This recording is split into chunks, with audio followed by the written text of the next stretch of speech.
그래서 오늘은 좀 더불어서요. 예. 우리 이제 말씀으로 또 한 해를 이렇게 살아가시게 될 텐데 좀 더 이제 도움을 드릴 수 있는 말씀을 이렇게 찾았는데 하나님께서 이 성경 말씀에 대해서 교제하면 좋겠다 하셔서 오늘 이제 하나님 말씀에 대해서 교제하려고 합니다.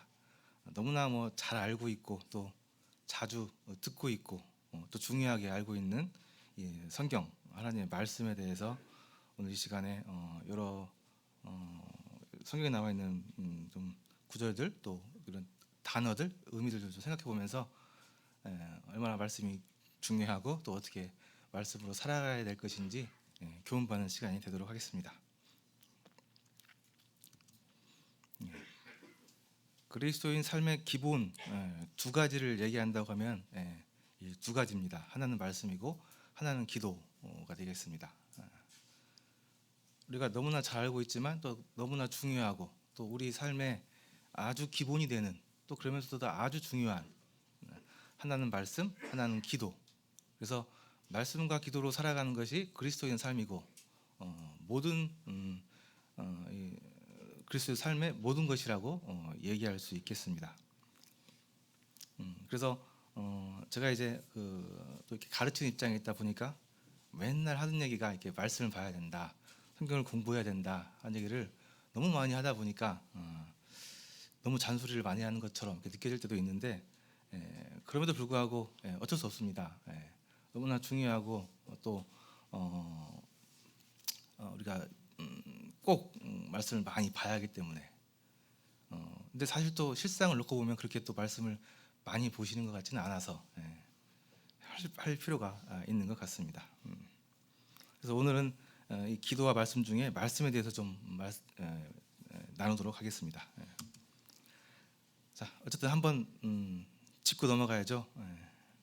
뭐든지 내 자신을 좀 돌아보고 이 상황에 대해서 현실에 대해서 좀 알고 넘어가셔야 뭔가 좀 동기부여가 되고 또 뭔가 좀 이렇게 잘 받을 수 있는 그런 좀 준비가 되는 것 같습니다.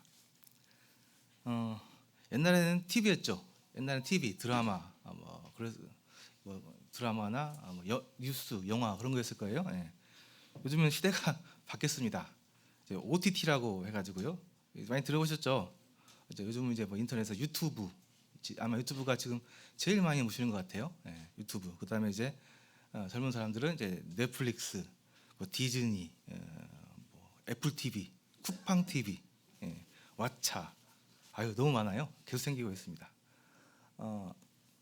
이 세상의 이 문화의 흐름은 돈이 있는 곳에 이렇게 집중이 되는 것이 자연스럽기 때문에 사람들이 이 돈이 되는 쪽에 이렇게 많이 투자를 합니다. 그러다 보니까 이 영상 쪽에 많이 돈이 되는 것을 알고 세계의 유수 같은 잘 나가는 기업들은 다 이 사업에 뛰어들겠다고 해가지고 다 지금 이런 거 하고 있습니다. 자기만의 채널을 만들어서 자기들이 컨텐츠를 제공하고 그래서 이제 세상 사람들이 이 컨텐츠를 소비할 수 있게 하고 있습니다. 그래서 세상에는 볼 게 너무나 많습니다. 하루에도 몇 개 쏟아져요. 그냥 볼만한 게 아니고 뭐 재밌다고 하고 대작이라고 하고 이거 또 안 보면은 대화도 안 될 정도로 이제 그런 수많은 드라마 또 스포츠 요즘은 이제 영화도 이렇게 나오니까요. 그래서 정말 볼 게 너무나 많은 시대입니다.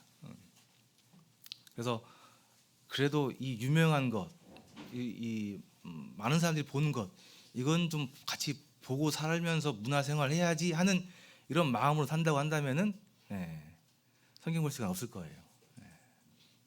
이거 다 못 봐요. 너무 많이 나와서 다 못 봐요. 그냥 단편 영화로 나온 게 아니라 시리즈로 나오잖아요. 6화, 뭐 12화 해가지고 하니까 이거 다 보려면은 우리의 삶이 끝납니다. 그러니까 우리 인생, 생명, 우리의 이 생명은 시간이잖아요. 시간. 그 시간이 이러고 보다가 다 끝나요. 그래서 성도님들 말씀으로 살기 위해서는 어느 정도 결단을 해야 됩니다. 어느 정도는 각오를 하셔야 돼요. 난 세상 사람들과 달라. 이거는 누구나 봐야 되는 게 아니고 나는 안 볼 거야 하는 이런 강한 이런 결심이 있으셔야 돼요. 예. 한번 생각해 보세요. 잠깐 내가 지금 성경 말씀 듣거나 보는 것보다 영상 보는 시간하고 비교하면 얼마나 차이가 나는지 보시면은 아무도 자신 있게 얘기할 수 없을 겁니다. 그래서 새해가 다가오는데요. 저랑 같이 결심 한번 하시죠. 이 드라마나 영화 보는 것보다 적어도 이 시간보다는 성경 보는 시간을 더 많이 갖겠다라고 좀 결심을 좀 하시면 좋을 것 같습니다. 우리가 그래도 명색이 그리스도인인데 말씀으로 기도로 산다고 하는 그리스도인인데 세상 사람들하고 똑같이 세상 사람들 보는 거 다 보고 하는 거 다 하고 그렇게 살면서 말씀 보고 기도할 수 있는 시간이 없을 거잖아요. 그러니까 저도 마찬가지고요. 이제 새해를 이제 맞이하면서 우리가 다 좀 같이 이렇게 좀 결심하는 그런 시간이 됐으면 좋겠습니다. 그래서 교회는 이걸 잘 알고 있어서요. 성도님들이 말씀을 읽을 수 있도록 계속해서 말씀드렸고 또 여러 가지 할 수 있는 것들을 마련해서 하고 있습니다. 그래서 많이 하고 있죠. 지금 180일 성경 통독. 그래서 지금 카톡으로 이렇게 오면은 읽었다고 체크하고 그래서 이렇게 다 같이 지금 하고 있죠. 그래서 아마 청년들도 따로 하고 있고요. 아마 제가 알기로 학생들도 따로 하고 있는 걸로 알고 있어요. 기원 형제님들도 하고 있고요. 성도님들도 하고 있고요. 그래서 180일 성경 통독 하게 되면은 1년에 성경을 2번 읽게 됩니다. 1년에 2번 읽어요. 이거 대단한 겁니다. 이거 1년에 성경을 2번 읽는다는 것은 좀 굉장한 일이에요. 그 수많은 교회 다니는 사람들이 있는데 평생 한 번 읽는 사람, 한 번 다 읽는 사람이 많지 않다고 들었고요. 1년에 읽고 하는 사람도 거의 많지 않아요. 거의 없습니다. 별로 많지 않아요. 근데 저희는 1년에 2번을 읽는 거예요. 2번을. 이거 정말 대단한 겁니다. 그래서 혼자 하면 힘드니까 다 같이 하면은 좀 수월하고 또 이렇게 좀 체계 있게 잘할 수 있습니다. 그래서 일단 많이 읽어야 되죠. 그래서 1년에 2번 읽을 수 있게 성경 통독 하고 있고요.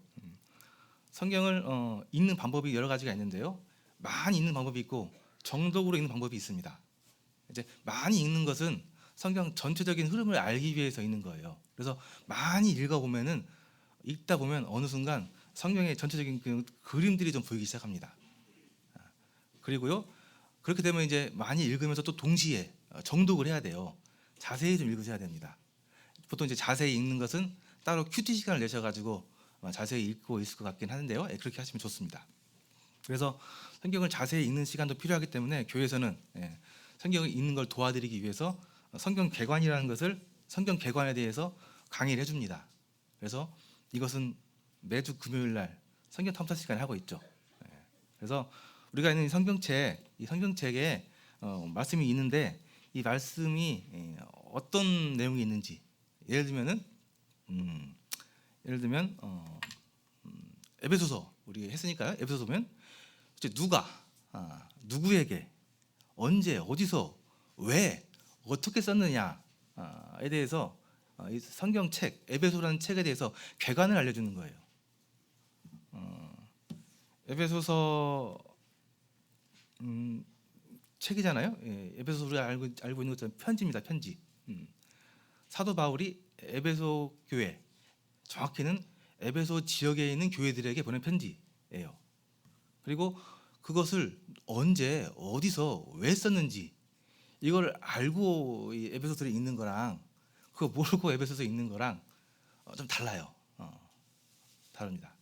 이걸 알고 읽어야 그 내용들이 잘 이해가 되고요. 또 오해하지 않고 읽을 수 있고요. 또 깊은 데까지 이해하면서 책을 읽을 수 있습니다. 그래서 성경 개관을 공부하는 것은 성경을 읽는 데 있어서 굉장히 중요하고 어떻게 보면 꼭 필요한 일 중에 하나입니다. 그래서 교회에서는 성도님들이 성경을 잘 읽을 수 있게 하기 위해서 성경 개관에 대해서 좀 강의를 쭉 하고 있는 겁니다. 그래서 성도님들 1년에 2번씩 읽고 있죠. 대단한 거 대단합니다. 좀 하고 있고요. 이 틈틈이 이 성경 개관을 아시고 또 알고 성경을 좀 자세히 읽어 나가시면은 굉장히 많은 유익들이 있습니다. 그래서 꼭 이 성경 개관도 좀 같이 공부하시면 좋겠습니다. 성경은 왜 읽을까요? 성경을 읽는 목적은 무엇일까요? 성경은 그냥 우리가 읽어서 뭔가 지식을 얻으려고 읽을까요? 아니면 읽고 나서 뭐 재밌으니까 재밌으라고 읽을까요?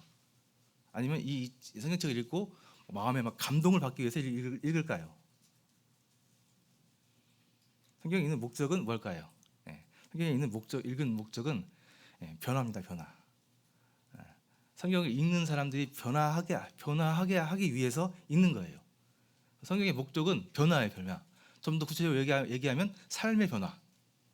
그 변화라는 게 아주 근본적인 것들이 싹 다 바뀌는 전 인격적인 그런 변화일 뿐만 아니라 삶의 작은 것 하나하나까지 변화가는 모든 그런 변화를 다 통틀어서 변화입니다.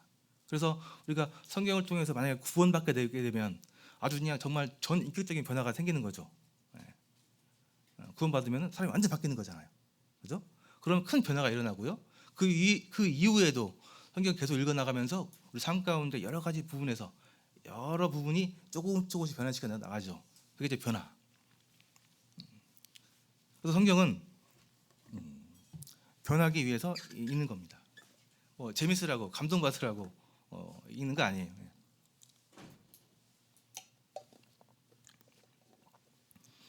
그래서 성경을 읽으면서 변화되어야 되는데 성경을 이렇게 잘못된 목적으로 읽게 되면 변화가 안 일어나요. 그러면은 머릿속에 성경적인 지식은 가득한데 삶의 변화, 삶의 행동, 삶의 이런 모습에서는 전혀 변화되는 모습이 나타나지 않습니다. 그럼 이것도 문제죠. 굉장히 문제입니다. 그래서 삶의 변화를 일으키게 하기 위해서 이 말씀을 삶에서 실천해야 되는데 이 실천하는 부분을 돕기 위해서 양육 훈련을 하게 됩니다. 양육 훈련을 통해서 우리의 삶을 실제로 이제 말씀대로 살아가기 위한 훈련을 시켜드린 거예요. 그래서 우리 교회는 오래전부터 이렇게 성도님들이 말씀으로 살아갈 수 있도록 말씀을 읽고 말씀으로 변화되고 말씀으로 성화되는 이러한 삶을 살 수 있게 하기 위해서 이런 일들을 좀 하고 있습니다. 그래서 말씀 읽는 게 굉장히 중요하죠. 굉장히 중요합니다. 그래서 성도님들은 말씀을 읽으셔야 됩니다. 많이 읽으셔야 돼요. 오늘 그래도 말씀에 대해서 얘기를 하니까요. 잠깐 이 성경에 대해서 개략적인 부분만 좀 말씀을 좀 드리고 넘어가겠습니다. 아주 기본적인 거죠. 성경은 신약 구약으로 구성되어 있습니다. 그렇죠? 신약 몇 권? 3927. 3927. 그래서 구약 39. 구약 39, 신약 27. 그래서 총 66권 구성되어 있죠. 이 정도는 아셔야죠. 그죠? 당연하고요. 이 성경책은 이렇게 66권의 책이 있는데 그 책들이 다 형식이 다양합니다. 역사책이 제일 많아요. 역사책이 제일 많고요. 그 다음에 어떤 인물에 대한 전기도 있습니다. 그리고요 문학책도 있어요. 문학책, 노래책, 시가책, 그죠? 그다음에 예언책도 있어요. 예언책. 그리고 편지가 많습니다. 편지. 그래서 성경은 이러한 형식의 이런 책들로 이렇게 구성되어 있습니다. 성경은 이 세 가지 언어로 되어져 있습니다.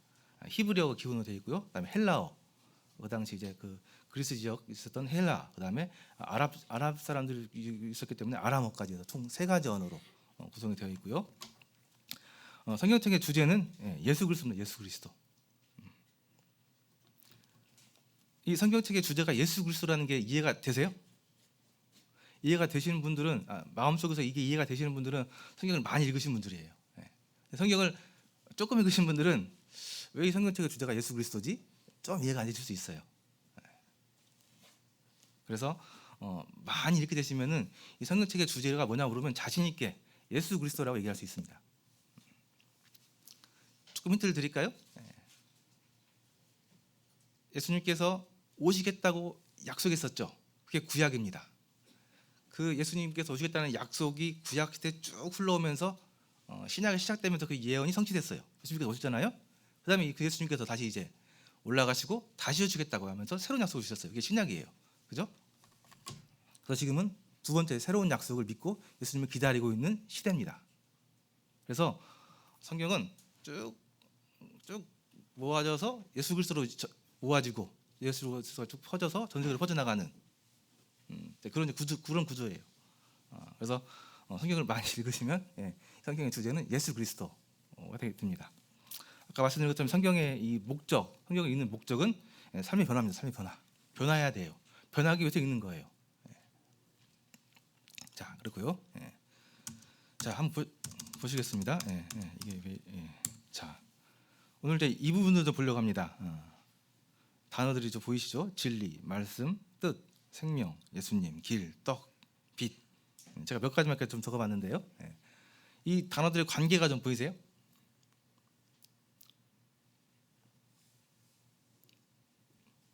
네, 관계는 동의어입니다. 동의어. 다 똑같은 말이에요.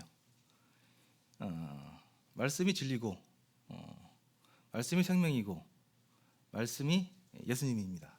말씀이 빛이고, 말씀이 하늘에서 내려온 떡이고, 말씀이 생명의 길이고, 말씀이 하나님의 뜻입니다. 다 동의어예요. 똑같은 말입니다. 그래서 오늘은 시간이 되는 대로 이 단어들을 좀 보면서 말씀에 대해서 좀 얘기를 나누려고 합니다. 오늘 요한복음 17장을 먼저 보도록 하겠습니다. 요한복음 17장은 예수님께서 이제 마지막 다락방에서 만찬을 마치시고 이제 겟세마네 동산으로 기도하러 가시기 전에 하나님께 기도하신 내용입니다. 기도하신 내용. 그러니까 예수님께서 이제 마지막으로 이제 죽기를 얼마 남겨두지 않으시고 하나님께 마지막으로 기도했던 내용이에요. 그러니까 거의 예수님의 예언과 같은 말씀이죠. 이 예언과 같은 말씀에 크게 두 가지인데요. 하나는 저들이 하나 되게 하는 것이었고, 또 하나는 저들이 사랑하는 것이었습니다. 이게 이제 그 마지막 기도의 요점이었고요. 그러면서 예수님께서 하나님께 기도하신 내용인데요. 이 내용이 그 내용이 되겠습니다.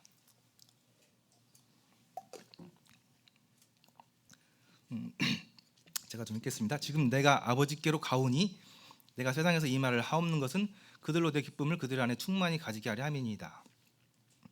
내가 아버지의 말씀을 그들에게 주었사오매 세상이 그들을 미워하였사오니 이는 내가 세상에 속하지 아니함 같이 그들도 세상에 속하지 아니함으로 인함이니이다. 내가 비옵는 것은 그들을 세상에서 데려가기를 위함이 아니요 다만 악에 빠지지 않게 보존하시기를 위함이니라.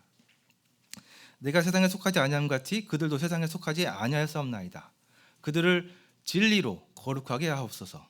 아버지의 말씀은 진리이니다.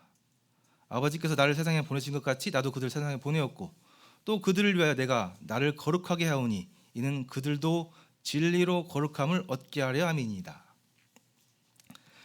예수님께서 남겨질 사람들을 보고 남겨질 제자들을 두고 하나님께 간구했습니다. 기도했습니다. 그 내용이 무슨 내용이냐면은 그들에게 하나님의 말씀을 주었고요. 그들을 이 진리로 이 하나님의 말씀으로 거룩하게 해달라는 기도였습니다. 간절히 기도했는데 기도한 내용은 이 사람들을 이제 내가 없는데 이 사람들을 하나님 진리로 하나님의 말씀으로 그들을 거룩하게 해주십시오라는 내용의 기도였어요.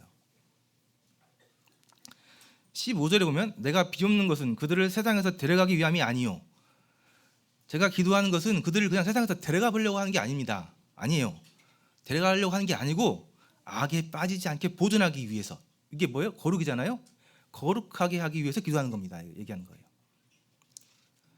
왜 하나님께서 우리 그리스도인이 구원받게 되면 그냥 데려가 버리시지 그렇게 하지 아니하시고 세상에서 살게 하시느냐? 그 이유가 나와 있는 거잖아요. 하나님의 뜻은 구원받은 그리스도인들을 그냥 하늘로 데려가는 게 아닙니다. 그들을 거룩하게 이 땅에서 보존시키는 것이 목적이에요. 그래서 우리는 구원받은 이후에 이 땅에서 거룩하게 살아가야 됩니다. 뭘로? 진리로, 하나님의 말씀으로.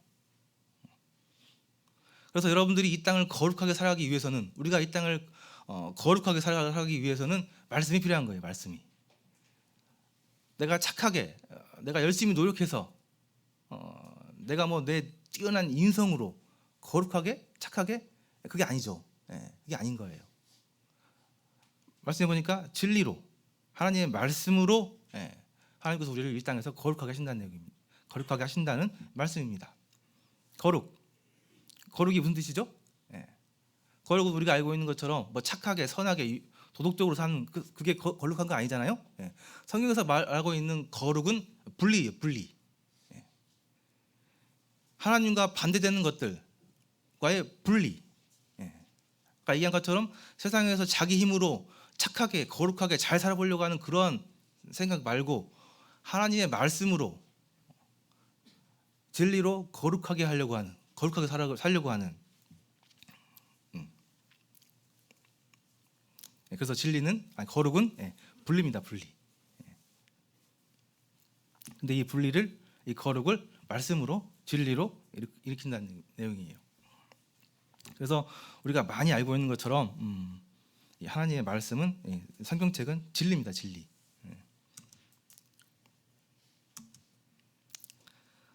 아까 요한복음 10장 17절에 분명히 나와 있었죠. 하나님의 말씀은 진리입니다라고 나와 있었습니다. 진리예요. 그죠? 그럼 진리란 뭐냐? 진리는 뭐가 진리일까요? 변하지 않고 영원한 것. 하나 더 추가해서 반드시 그 말대로 성취되는 것. 이게 진리입니다. 선생님들 주변에서 진리 찾아보세요. 진리. 변하지 않고 영원한 것 찾아보세요. 또 반드시 성취되는 것 찾아보세요. 한번 볼까요? 예를 들어 볼까요? 한번. 해는 동쪽에서 떠서 서쪽으로 진다. 해는 동쪽에서 떠서 서쪽으로 진다. 진리인가요? 진리예요? 영원해요? 변하지 않아요? 항상 이루어져요? 진리 아니에요. 우주 밖으로 나가면 그 진리 아니에요. 그거 그냥 우리가 알고 있는 그냥 법칙이에요. 법칙. 진리 아니에요. 세상의 진리는 하나님으로부터 난 거 외에는 진리가 없어요. 다 변화되고 다 없어지고 항상 그렇게 되지 않아요. 그래서 진리 하나 말씀드려보라고 하면은 말하기 어려워하시더라고요. 그죠? 쉬워요. 하나님은 사랑이십니다. 진리예요. 절대 변하지 않습니다. 영원한 거예요. 항상 하나님은 사랑이세요. 이게 진리예요. 그래서 하나님의 말씀은 진리입니다. 세상에서 하나님 말씀 이것 빼고 진리가 없어요. 있으면 한번 얘기해 보세요.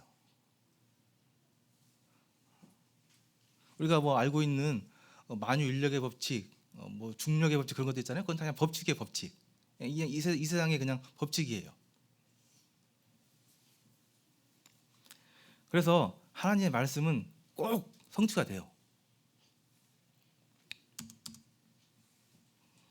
이사야서 55장에 나와 있는 말씀인데요. 악인은 그의 길을, 불의한 자는 그의 생각을 버리고 여호와께로 돌아오라. 그리하면 그가 긍휼히 여기시리라. 우리 하나님께로 돌아오라. 그가 너그럽게 용서하시리라. 이는 내 생각이 너희 생각과 다르며 내 길은 너희 길과 다름이라. 여호와의 말씀이니라.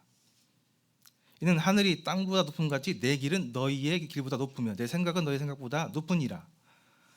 이는 비와 눈이 하늘로부터 내려서 그리로 되돌아가지 아니하고 땅을 적셔서 수출이 나게 하며 싹이 나게 하며 파종하는 자에게는 종자를 주며 먹는 자에게는 양식을 준 것 같이 내 입에서 나가는 말도 이와 같이 헛되이 내게로 돌아오지 아니하고 나의 기뻐하는 뜻을 이루며 내가 보낸 일에 형통함이니라. 여기 보면은 내 생각, 내 길이라는 하나님의 말씀이 나옵니다. 내 생각이 뭐예요? 하나님의 생각이잖아요. 하나님의 생각이 뭐예요? 말씀이고 진리입니다. 하나님의 생각, 하나님의 뜻, 하나님의 의지, 하나님의 계획, 이게 말씀이고 진리예요. 하나님의 생각, 하나님의 뜻은 우리의 생각과 다르대요. 다르죠. 우리보다 훨씬 높잖아요. 그것은 영원하고 변하지 않고 반드시 이루어집니다. 그래서 진리예요. 그래서 하나님의 말씀이고 하나님의 뜻이기 때문에 그렇습니다. 11절에 보니까 내 입에서 나가는 말도 이와 같이 헛되이 내게로 돌아오지 아니하고 나의 기뻐하는 뜻, 그분의 뜻은 이루며 또 내가 보낸 일의 형통함이라는 얘기는 성취된다는 얘기예요. 이쪽에 번역이 이렇게 되어 있는데 원어에는 성취된다는 얘기예요. 내가 보낸 일에 형통한다, 성취된다. 하나님께서 이게 말씀하신 내용들은 다 성취가 되는 거예요. 그래서 하나님의 말씀은 하나님의 생각이고요.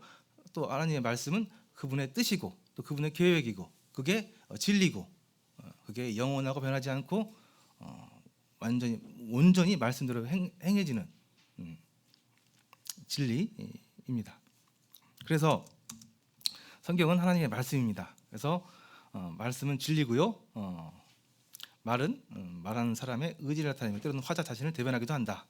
그래서 하나님께서 말씀하신 그 내용들은 그 하나님의 뜻이죠.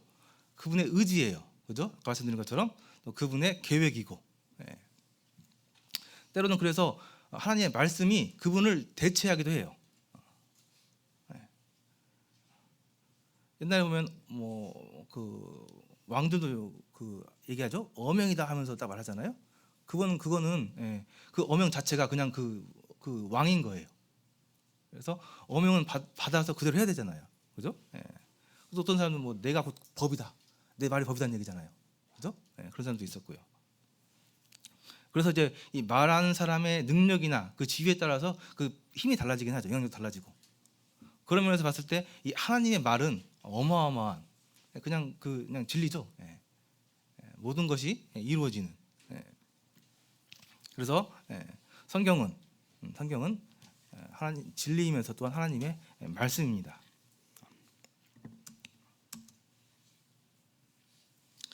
성경은 하나님의 뜻입니다.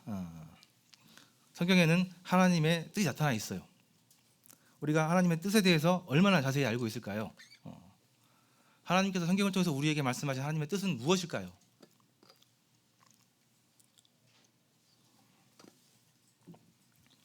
성경에 나타난 하나님의 뜻은 사람을 만들어서 하나님 형상으로 완성시키는 것입니다. 라고 얘기할 수 있습니다. 이 말이 완벽하지는 않지만요. 큰 틀에서 하나님의 뜻을 대변한다고 할 수 있겠습니다. 그래서 성경에 나타난 성경에 나타난 전체적으로 성경을 다 이렇게 봤을 때 성경에 나타난 하나님의 뜻은 사람을 만들어서 그 사람을 하나님의 형상으로 하나님의 모양으로 완성시키는 것입니다. 이해가 되세요? 이해가 되신 분들은 많이 읽으신 분들이에요. 그래서 하나님은 창조의 일을 하시는 거예요. 우리가 일반적으로 창조하면 요즘 창의 하면서 말 많은데 창조라는 이런 일들은 하나님 하실 수 있는 일이에요. 사람이 하는 일은 아닙니다. 사람은 있는 것에서 있는 거 만들어내는 거지만 진짜 창조는 아무것도 없는 것에서 뭔가를 만들어내는 게 창조거든요. 그래서 하나님께서 하시는 일이 창조입니다. 이 성경에는 하나님의 창조의 일이 나와 있는데요. 우리가 알고 있는 것처럼 창세기 1장 1절 하나님께서 세상을 창조하셨죠. 그죠? 창조하셨잖아요. 아무것도 없는 상태에서 창조하셨습니다. 그 창조의 중심에 사람이 있었어요.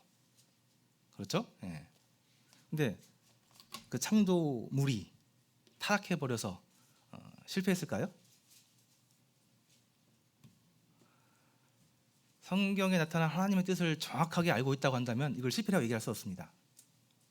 하나님의 창조는 끝나지 않았어요. 하나님의 창조는 지금도 계속 이어지고 있습니다.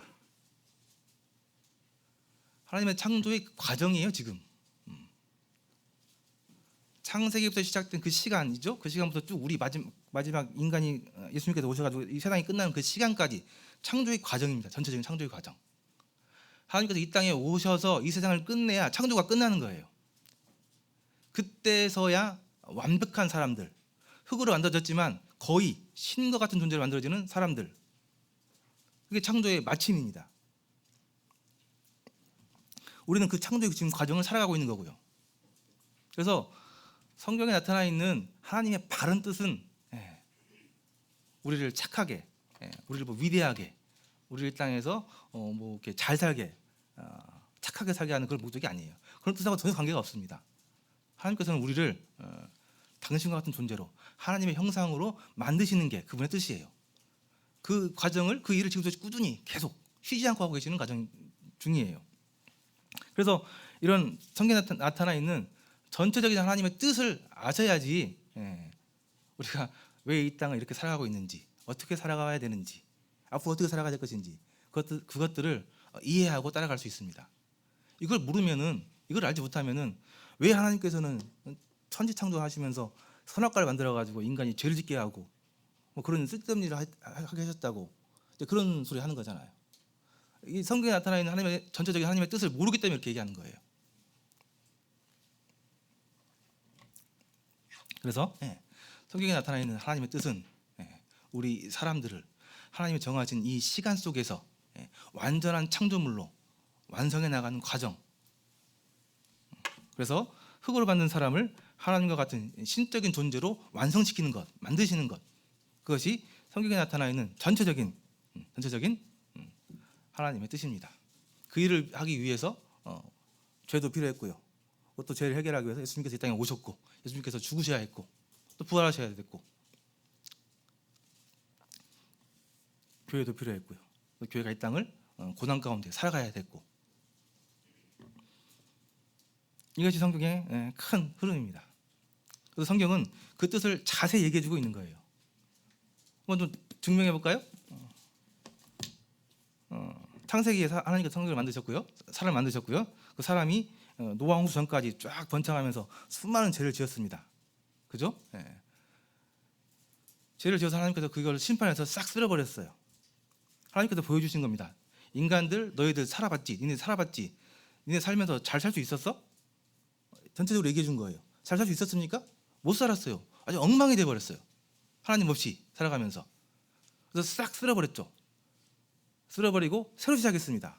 이번에는 좀 구체화시켜서 한 민족을 택하셨어요. 민족. 아브라함이라는 사람을 통해서 한 민족을 택했습니다. 그 사람들이 이제 하나님과 함께 잘 살아갈 수 있는 길이 만들어졌는데, 이 사람들 잘 살았습니까? 아니에요. 하나님이 옆에 있음에도 불구하고 간음하면서 우상을 섬기면서 계속 자기 마음대로 살면서 타락해 갔습니다. 실패했어요. 그죠? 결국 이스라엘 망했습니다. 싹 포로로 끌려갔잖아. 나라 없어지고. 봐. 하나님 없이 너희들이 마음대로 니네 힘대로 살 수 있어? 안 되지. 그거 보여준 게 구약의 내용이에요. 그래서 하나님께서 약속해 주신 겁니다. 너희 힘으로 안 돼. 그러니까 내가 메시아 보내줄게. 메시아를 보내주겠다. 너희들에게는 메시아가 필요해. 너희 힘으로는 안 되고 하나님의 힘이 필요해. 그게 구약의 구약. 예수님을 보내주시겠다는 약속. 그래서 신약을 시작하면서 예수님께서 오셨죠. 구약 약속이 이루어졌습니다. 그러죠? 그 이후에 이제 사람들이 예수님의 그 십자가 사역을 통해서 교회가 탄생하게 되었고, 그 교회가 마지막 때에 살아가고 있습니다.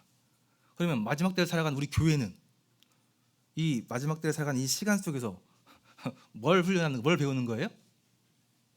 아까 말씀하신 것처럼 거룩하게 살아야 되는데 거룩하게 살아가는 힘이 어디서 나오냐고요. 이 땅에서 하나님께서 데려가 버리시는 건 뜻이 아니에요. 이 땅에서 살아야 돼요. 근데 이 땅에서 어떻게 살아야 되냐면 거룩하게 살아야 돼요. 거룩하게 살아가기 위해서 필요한 게 뭐라고 말씀하시는 거냐고요. 그것이 말씀이고 진리라고 말씀하고 있는 거잖아요. 그래서 교회는 이 땅에서 이 세상 끝까지 살아가면서 내 힘이 아닌, 내 의지가 아닌, 내 능력이 아닌 하나님께 주신 말씀으로 인한 거룩으로, 하나님께 주신 진리로 이 땅을 거룩하게 분리되어서 살아가는 것이 하나님의 뜻입니다. 성경에서는 계속 그 얘기하고 있는 거예요. 그래서 우리는 성경을 읽으면서 하나님의 뜻을 알게 되고요. 또 하나님께서 주시는 이 말씀을 통해서 희한하게, 이상하게 말씀만 보고 공부만 했는데 달라져. 자꾸 세상 사람 달라져. 세상 사람하고 좀 거리가 생겨. 이게 이제 하나님께서 일하시는 거죠. 말씀으로, 진리로.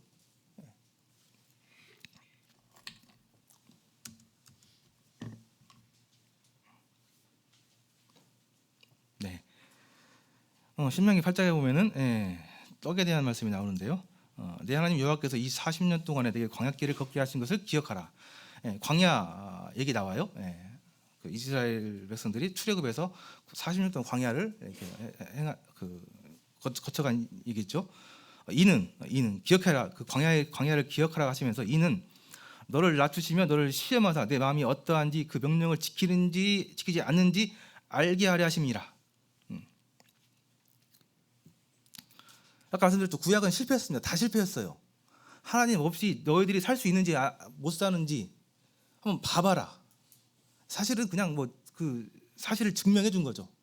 하나님 없이 살 수 없다는 것을. 너를 낮추시며 너를 줄이게 하시며 또 너도 알지 못하며 내 조상들도 알지 못하던 만나를 내게 먹으신 것은 사람이 떡으로만 사는 것이 아니요 여호와의 입에서 나오는 모든 말씀으로 사는 줄을 내가 알게 하려 하심이니라. 너를 낮추시고 자꾸 낮추시고 너를 배고프게 줄이게 하시고 이렇게 하면서 알게 했던 것은, 깨닫게 했던 것은 사람이 떡으로만 사는 것이 아니고 여호와 입에서 나오는 말씀, 진리로 사는 줄을 내게 알려주려고, 알게 하려고 그 광야의 40년의 시간을 허락한 것이다 하는 말씀입니다.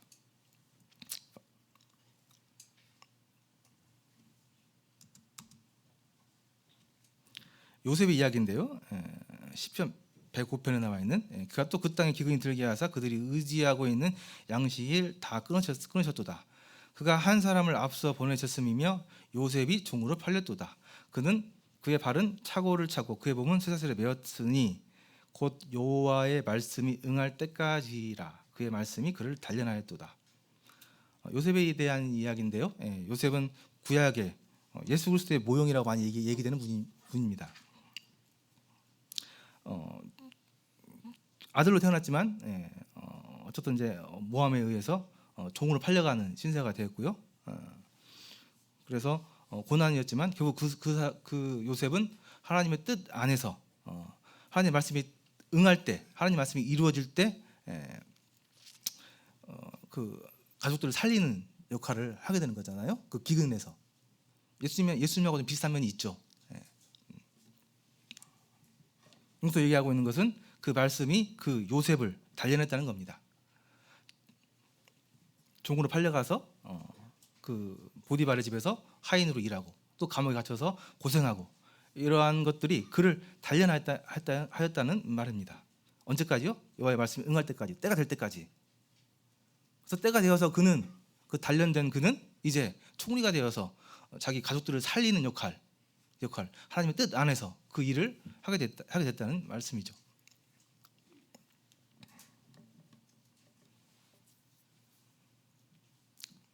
말씀은 또 예수님입니다. 예수님. 진리는 예수님이고 말씀도 예수님입니다. 하나님의 뜻을 성취하러 직접 세상에 오신 예수님께서 이 땅에 오셨는데요. 그분이 오신 목적은 딱 하나네요. 다른 거 없고요. 하나님의 뜻을 성취하러 오셨어요. 하나님의 계획을 성취하러 오신 거라고요. 하나님께서 계획을 세워놓으셨는데 그 계획의 중요한 역할, 거의 뭐 성경에서 보면 주인공이에요. 주인공. 하이라이트. 하나님의 뜻을 성취하러 이 땅에 직접 오신 거예요. 예수님께서. 그래서 예수님은 이 땅에 하나님께서 보내셔서 왔어요. 또 보내셔서 오셨기 때문에 하나님께서 말씀하신 것만 말하고 시키신 일만 하셨어요. 그분은 평생을 사시면서 하나님이 기뻐하시는 일만 했습니다. 이게 하나님의 뜻을, 하나님의 말씀을, 하나님의 의지를 성취하러 오신 분의 삶이에요. 예수님께서 이렇게 사신 것은 우리에게도 똑같이 영향을 줍니다. 우리도 이렇게 살아야 한다고 말씀해 주시는 거예요. 예수님께서는 이 땅에 오셔가지고 당신의 능력으로도 많은 일들을 하실 수 있었어요. 그러나 하지 않았습니다. 하나님께서 말씀하라고 하신 것, 하나님이 하라고 하신 일만 하셨어요.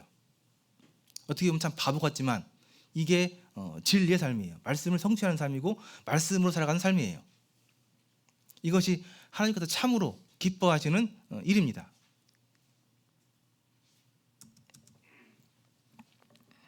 요한복음 8장에 보면은 그들이 말하되 내가 누구냐? 예수께서 이르시되 나는 처음부터 너희들에게 말하여 온 자니라.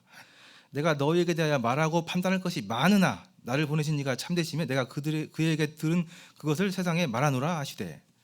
예수님께서 보시기에 말하고 판단할 것이 많았지만 안 하셨어요.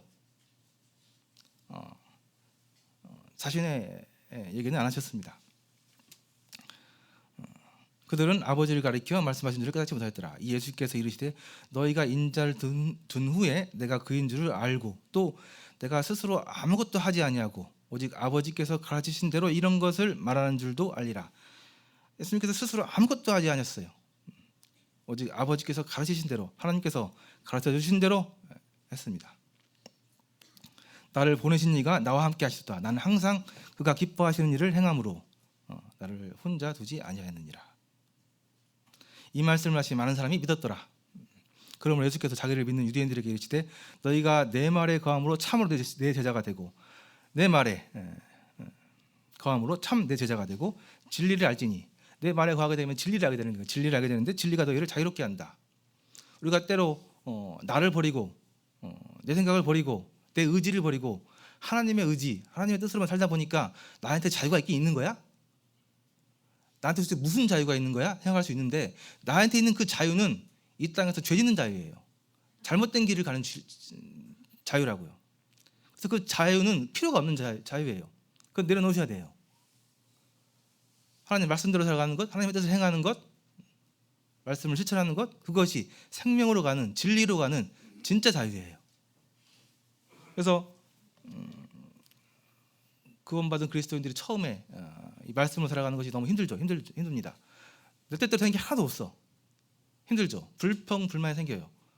그러나 말씀을 알게 되고 말씀이 역사하고 이 성숙이, 이 신앙이 깊어지면 나를 버려놓는 것이, 나를 버리는 것이, 나를 내려놓는 것이 진짜 자유구나. 내가 이제 점점 죄로부터 자유로워져 가는구나. 옛날엔 내가 맨날 죄만 짓더니만 이제 갈수록 죄로부터 멀어지는구나. 이제 죄로 가고 좀 거리가 멀어지네. 이제 조금 자유로워졌네. 이 말씀 하십니다. 말씀으로 살아가게 될 때 진리를 알게 되고 그 진리가 우리를 자유롭게 합니다.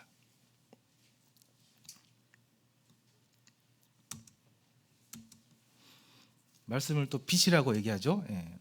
빛이 하는 일은 어두움을 밝히는 일입니다. 이 빛이 이렇게 하는 것처럼 이 말씀은 세상의 죄악을 드러냅니다. 말씀 있기 전에, 성경 말씀으로 비춰보기 전에 참 잘 살았어요. 나름 선하게, 착하게, 인정받게, 또 인정받는 그런 삶을 살았어요. 말씀에 비춰보니까 어떻게 돼요? 내 내면에 내 진짜 본 모습이 싹 드러나는 거죠. 이게 빛이 하는 역할이죠. 말씀의 빛이 하는 역할입니다. 말씀으로 우리 삶을 비춰보면, 나를 비추게 되면 내 안에 있는 이 죄악된 모습들이 다 드러납니다. 그래서 내가 죄인인 것을 깨닫게 되고 하나님의 말씀 앞에서 이 죄를 해결하는 은혜를 누리게 되죠. 그래서 이 말씀은 우리의 본 모습을, 죄를 싹 드러내는 빛으로 많이 표현이 되고 있습니다. 그리고 또한 이 빛은, 이 말씀의 빛은 우리의 삶을 생명의 길로, 바른 길로, 진리의 길로 인도하는 등불과 같은 빛이라고 얘기하고 있습니다. 그래서 구원받은 그리스도인들이 이제 이 빛을 따라서, 이 말씀의 빛을 따라서, 말씀의 빛의 안내를 따라서 이 세상을 한 발 한 발 살아나가는 겁니다.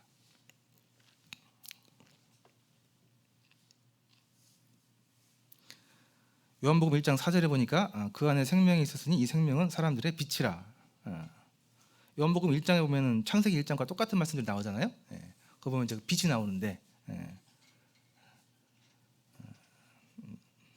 빛 얘기는 나중에 해야 될 것 같습니다. 저는 절대 시간을 넘기지 않습니다. 자, 골로새서 보면은요, 예수님께서 모든 피조물을 다 창조하시는 역할을 나오는데 그 역할을 주도적으로 하신 것에 대해 나와 있습니다. 그러다 보니까 이 말씀과 비교해 보면은 창세기에 나와 있는 그 빛이 뭔지 좀 감을 잡을 수 있습니다. 창세기에 보면은 빛이 있으라 했더니 빛이 있었다고 하잖아요. 근데 그 빛은 우리가 알고 있는 것처럼 빛을 내는 빛이 나는 그 빛이 아니잖아요. 그 빛은 나중에 생기잖아요. 그럼 도대체 그 빛이 뭐냐 하는데, 여러 말씀들, 또 여러 말들이 있는데 개인적으로는 그 빛이 예수님이라고 생각합니다. 하나님의 말씀, 의지. 그래서 예수님은 빛입니다. 예수님은 말씀이고 그렇습니다. 자, 마무리 짓겠습니다. 베레아 사람들처럼 해서 사도행전 17장에 보면 베레아 사람들이 나옵니다. 베레아에 있는 사람들은 데살로니가에 있는 사람들보다 더 너그러워서, 너그럽다고 나와 있는데 신사답다 얘기하는데요. 원어를 보면은 좀 성숙하다, 또 한 단계 더 높은 단계에 있다, 그런 뜻도 있습니다. 간절한 마음으로 말씀을 받고 그것이 그러한가 하여 날마다 성경을 상고함으로. 상고하다는 말이 있는데요. 찾아보면은 서로 비교하여서 깊이 생각하고 연구한다. 꼼꼼하게 따져가지고 검토하고 참고한다. 그런 내용입니다. 사도행전에 정말 모범적인 교회가 여러 나오는데 그 중에 하나가 이 베레아 교회입니다. 사도 바울님께서 2차 전도 여행 때 빌립보 가시고 데살로니가 교회 가시고 그 다음에 간 곳이 이제 이 베레아입니다. 오래 있지 않으셨어요. 참 짧은 시간 동안 있었는데 이 사람들이 말씀을 굉장히 귀하게 받았습니다. 그래서 베레아에 있는 사람들은 상당히 너그러워서 간절한 마음으로 말씀을 받았어요. 간절한 마음으로 말씀을 받았습니다. 말씀을 받았어요. 안타깝지만 말씀 시간에 이렇게 주변을 둘러보면 정말 안타까운 모습들이 많이 보이죠. 하나님의 말씀이 전파되고 있는데, 이거는 제가 말씀드리고 있는 것은 뭐 이렇게 뭐 그런 중에 틀어진다, 뭐 존다 그런 게 아니고요. 아예 그냥 관심이 없는 사람들, 이제 말씀을 들으면서 의지가 이렇게 하거나 조는 건 어쩔 수 없는 부분인데 그 부분 충분히 저는 이해하고 그 부분 좀 귀하게 보는데요. 아예 의지가 없이 딴짓을 하고 있거나 하는 것들 보면은 옛날에는 참 속에서 올라오기도 했는데 지금은 좀 측은하게 보여요. 그래서 불쌍해 보이는 거죠. 그래서 아이고 더 사랑이 필요하구나, 더 이렇게 안아줘야 되겠구나 그런 생각이 듭니다. 근데 좀 안타깝긴 하죠. 간절한 마음으로 말씀을 받았어요. 받아야 돼요. 말씀을 받아들여야 한다는 얘기죠. 하나님의 말씀은 아까 말씀드린 것처럼 진리고요, 하나님의 뜻이고 예수님 자체예요. 어떻게 하나님의 말씀을 우리가 이렇게 소홀히 대할 수 있겠습니까? 그래서 말씀을 받고요, 그 말씀이 진짜 또 이제 정말 그러한가 날마다 말씀을 상고했다는 겁니다. 그래서 아까 말씀드린 것처럼 말씀을 많이 읽죠. 많이 읽는 거 좋습니다. 정말 읽어야 돼요. 그러나 또 말씀을 상고해야 돼요. 공부해야 한다는 얘기입니다. 참 제가 젊을 때 공부를 안 했는데 제가 또 말씀드렸죠. 저 어렸을 때부터 쭉 모이면서 살아왔다고요. 정말 저 어렸을 때부터 쭉 교회에서 말씀 보면서 말씀 근처에 살아왔는데 말씀 공부 안 했습니다. 안 하고요. 말씀 공부 시작한 지 거의 한 13, 4, 5년 됐을까? 그러니까 제대로 말씀 공부하기 시작한 건 얼마 안 돼요. 평생을 지금 올해가 47이니까 47년 살아오면서 성경을 공부하기 시작한 건 얼마 안 된다는 얘기거든요. 제일 후회스럽고 제일 안타까운 부분 중에 하나입니다. 성경 공부하는 게 쉽지 않고 때로는 막 이거 어떻게 다 공부해 하잖아요. 근데 다행히 처음 환경이 억지로 공부할 수 있는 환경에서 됐기 때문에 이렇게 좀 오기도 했는데요. 우리 젊은 학생들, 청년들 공부하십시오. 공부하셔야 돼요. 처음에는 안 돼요. 억지로 하세요. 억지로. 나중에 정말 후회하지 않습니다. 공부하시면 좋겠습니다. 공부하다 보면은 막 싫을 때도 있어요. 근데 하셔야 돼요. 공부하면은 정말 많이 좋습니다. 그래서 성도님들, 9시가 됐네요. 말씀을 간절한 마음으로 받고 매일매일 상고하시기를 바랍니다. 그래서 예수님께서 아까 말씀하셨죠. 마지막 유언과 같이 하신 말씀입니다. 그들을 이 땅에 진리로 거룩하게 해주십시오라고 기도했어요. 간절히 기도했습니다. 예수님께서 세상 사람들에게 야 니네 말씀으로 좀 거룩해져라고 한 게 아니고요. 하나님께 기도했다고. 하나님 저들을 말씀으로 거룩하게 할 수 있도록 도와주십시오라고 하나님께 기도하신 거예요. 예수님께서. 그래서 성도님들을 올 한 해도 지금도 잘하고 계시지만 말씀으로 거룩해져 가는, 말씀으로 세상과 다르게 살아가는, 분리되는 그런 삶을 사시면 좋겠습니다. 이상으로 마치도록 하겠습니다. 감사합니다.